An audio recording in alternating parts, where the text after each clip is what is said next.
আসসালামু আলাইকুম রহমতুল্লাহ। প্রিয় শিক্ষার্থীরা, আশা করি সবাই ভালো আছো। আলহামদুলিল্লাহ, আমিও ভালো আছি। তোমাদের সকলকে স্বাগত জানাচ্ছি উইজডম ম্যান চ্যানেলের একটি নতুন ভিডিওতে। আজকে আমরা পড়ব তোমাদের সপ্তম শ্রেণীর বাংলা 41 নম্বর পৃষ্ঠায় যে তৃতীয় পরিচ্ছেদ রয়েছে শব্দের অর্থ, সেটা নিয়ে আজকে আমরা আলোচনা করব।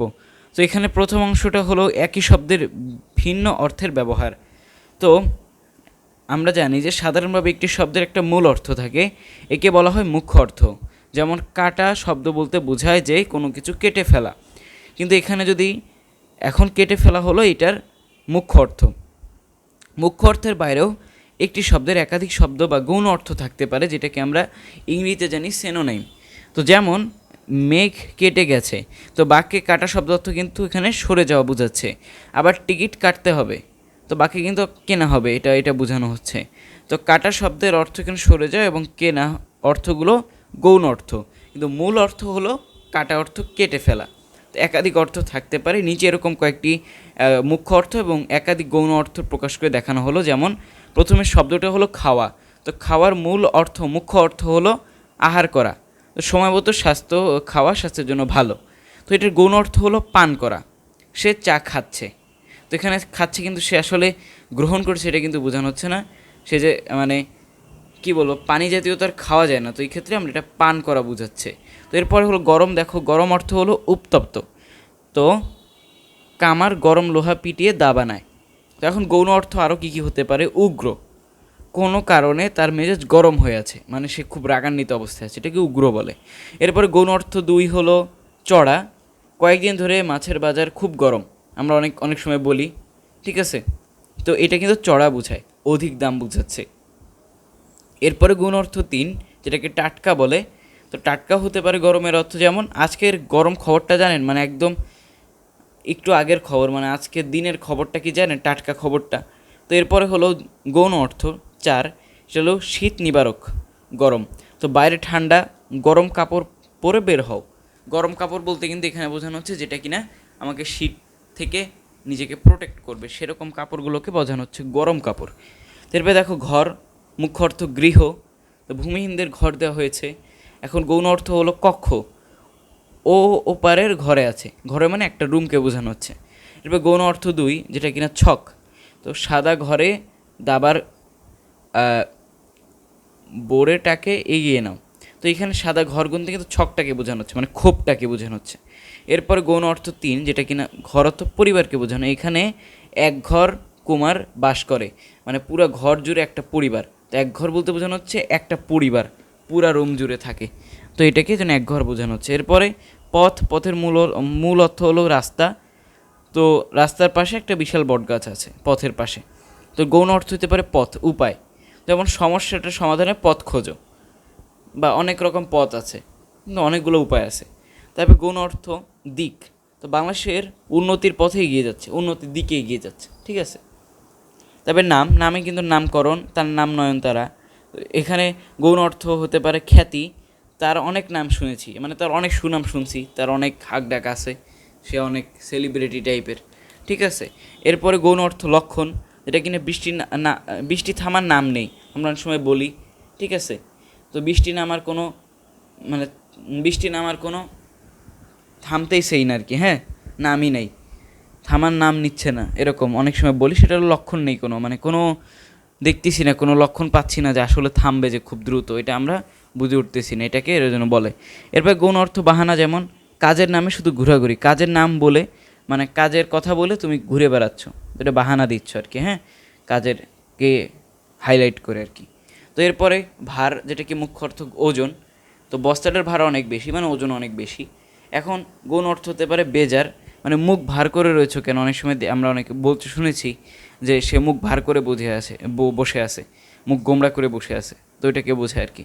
এরপর গৌণ অর্থ 2, যেটা কিনা চাপ, ঋণের ভারে লোকটি জর্জরিত, মানে ঋণ যে তার অনেক চাপে পড়ে আছে, সে ঋণের বোঝা নিয়ে অনেক চাপ ফিল করতেছে, তো ওইটাতে সে জর্জরিত।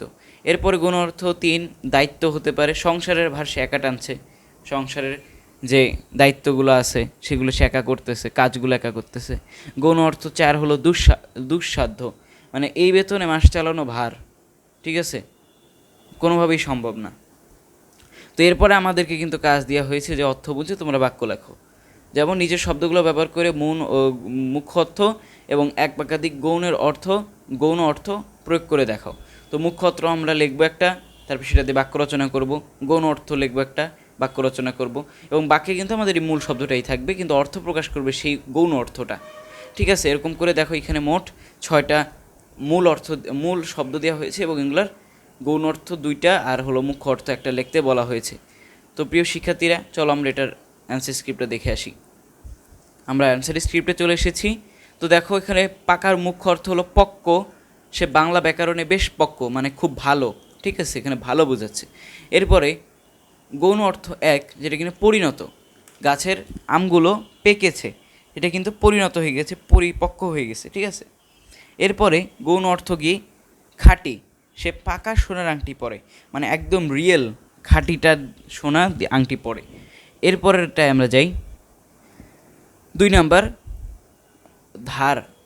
ধরা, সেটা হলো ধারণ করা, এ ঝুড়িতে অনেক আম ধরেছে।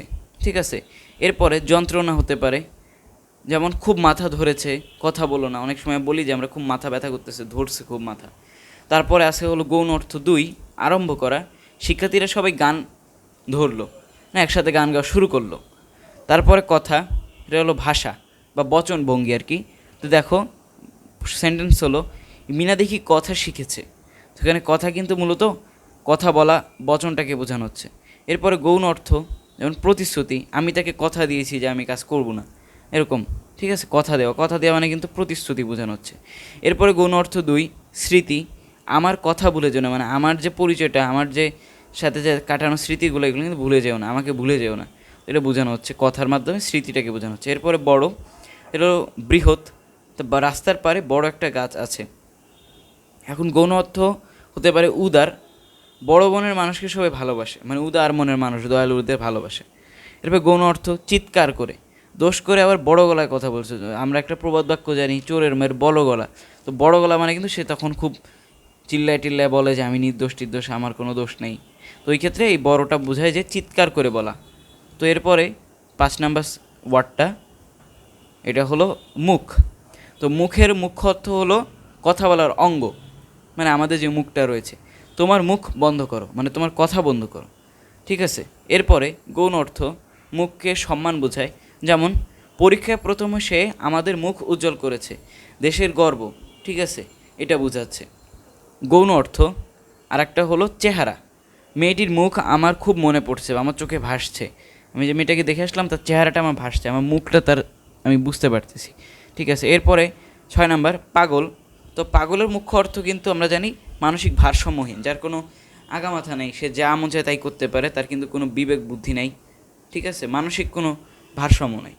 তো তাদের হলো এটা সেন্টেন্স হতে পারে দুর্ঘটনার পর সে পাগল হয়ে যায়। তো এখানে পাগলটাকে ওই পাগলই বোঝাচ্ছে। তো এরপরে দেখো গৌণ অর্থ অস্থির, এই গরমে আমি পাগল হয়ে যাচ্ছি, অনেকে গরম থাকলে কিন্তু বলে আমার পাগল লাগতেছে, তো এখানে কিন্তু অস্থির লাগতেছে খুব, এটা বোঝায়। এরপরে গৌণ অর্থ 2 হলো বিমোহিত, যেমন আমরা অনেক সময় বলি যে তার গান শুনে আমি পুরো পাগল হয়ে গেছি, এতটাই সুন্দর তার গান যে আমি পাগল করে দিছে আমাকে।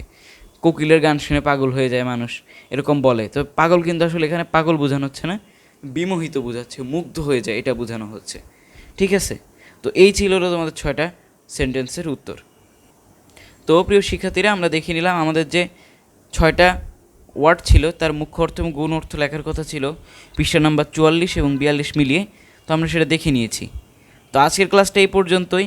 আমরা আজকে শিখলাম মুখ্য অর্থ কাকে বলে, গৌণ অর্থ কাকে বলে। মুখ্য অর্থ হলো মূল অর্থটা, আর গৌণ অর্থ হলো একাধিক সিনোনিম যেগুলো থাকে, বাকি সিনোনিমগুলোকে গৌণ অর্থ বলে। তো আমরা এখানে কিছু এক্সাম্পল দেখলাম এবং তারপর আমরা কিছু এক্সারসাইজ করলাম। তো এর পরবর্তী ক্লাসে আমরা কী করবো, এর পরবর্তী ক্লাসে আমরা হলো এর পরবর্তী অধ্যায় বা এরপর সেশন, যেটা কিনা প্রতিশব্দ নিয়ে কাজ করা হয়েছে, প্রতিশব্দ সম্পর্কে আমরা এর পরবর্তী ক্লাসে বিস্তারিত জ্ঞান লাভ করব এবং তারপর আমরা প্রতিশব্দ শিখব, কিছু মুখস্থ করতে হবে এখানে দেখা যাচ্ছে। তো আজকের ক্লাসটা এই পর্যন্তই, দেখা হবে এর পরবর্তী ক্লাসে। সেই পর্যন্ত আল্লাহ তাআলা তোমাদের সবাইকে ভালো রাখুন, সুস্থ রাখুন, নিরাপদে রাখুন। আল্লাহ হাফেজ, আসসালামু আলাইকুম ওয়া রাহমাতুল্লাহ।